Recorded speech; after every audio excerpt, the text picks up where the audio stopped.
حکایت امروز ما حکایتی است از لقمان و خواجه‌ای که بسیار به او لطف داشت. قدرشناسی تا کجا؟ لقمان مردی حکیم و توانا بود. او در خانه مرد ثروتمند به عنوان بنده و غلام مشغول کار بود. آن مرد خیلی زود به علم و دانش لقمان پی برد و دانست که او مردی دانشمند و آگاه است. مرد ثروتمند بارها لقمان را آزموده بود و نشانه‌های این دانش و علم را در لقمان دیده بود. از این رو در همه جا مراعات حال لقمان را می‌کرد. در واقع آن مرد لقمان را از همان روزهای نخست آزاد کرده بود تا دیگر غلام و بنده نباشد. اما لقمان برای اینکه کسی از حال درونی او پی نبرد پذیرفته بود تا به صورت یک خدمتکار در خانه مرد ثروتمند باقی بماند. آن مرد هم در تمام کارها با لقمان مشورت می‌کرد. در مجالس مختلف به او احترام می‌گذاشت و حتی گاهی چنان وانمود می‌کرد که خودش بنده لقمان است.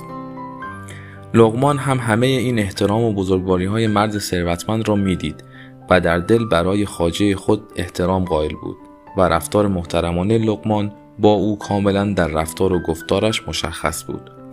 یکی از بزرگواری‌هایی که این خواجه نسبت به لقمان انجام می‌داد این بود که تا هر غذا یا خوردنی برای او می‌آوردند اول به لقمان می‌گفت از آن بخورد و سپس خود شروع به خوردن می‌کرد، به دلیل اینکه می‌خواست لذت آن غذا یا خوردنی ابتدا به لقمان بعد به خود او برسد. روزی یکی از باغداران بزرگ که دوست خواجه بود برای او مقداری خربزه به عنوان هدیه آورد.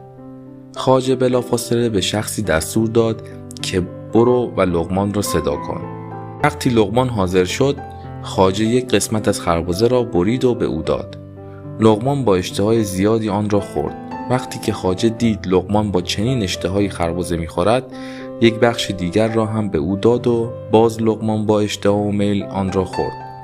همینطور ادامه داد تا خواجه 17 بخش از خربزه را به لقمان داد و او نیز همه را با میل و رغبت خورد. خواجه خوشحال شد که لقمان همه خربزه ها را خورده است و تنها یک بخش باقی مانده بود. خواجه گفت این یکی را خودم می‌خورم تا ببینم این خربزه چقدر شیرین است که تو آن را با چنین اشتهایی می‌خوری. وقتی آن را به دهان برد خربزه آنقدر تلخ بود که خواجه نزدیک بود بیهوش شود. فریادی کشید و همه را از دهان خود بیرون ریخت. چند لحظه بعد از لقمان پرسید این خربزه زهرمار است، تو آن را چطور می‌خوری؟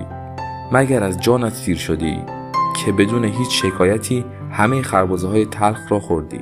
حداقل به من میگفتی، من که نمیخواستم تو را شکنجه کنم.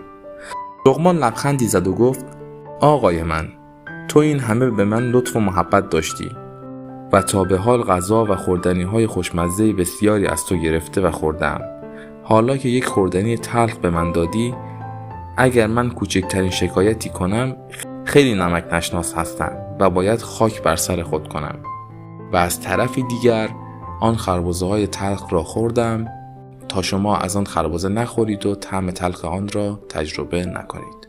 ممنونم که تا اینجای ویدیو همراه ما بودید. لطفاً کانال رو سابسکرایب کنید، زنگوله رو فشار بدید و یه قلب قرمز کامنت بذارید. شاد باشین و لبخند بزنید.